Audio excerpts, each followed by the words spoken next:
Bideo honetan azalduko dizugu zer den barra diagrama. Datuak era bisual eta argian irudikatzeko erabiltzen dira grafiko eta diagramak. Mota desberdinetako grafiko eta diagramak erabil daitezke, adierazi nahi denaren arabera.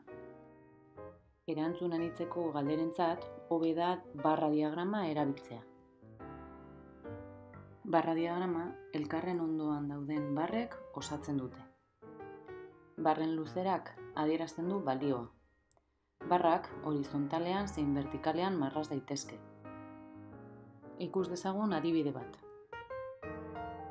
Maiztasun taula honetan badauzkagu datu batzuk. Zenbat liburu irakurri duen ikasle bakoitzak ikasturtean zehar. Ikusten duzunez, kasu honetan aldagai kuantitatiboa da. Hauxe da maiztasun taula horren barra diagrama. Ardatz horizontalean liburuak agertzen dira eta ardatz vertikalean ikasle kopurua.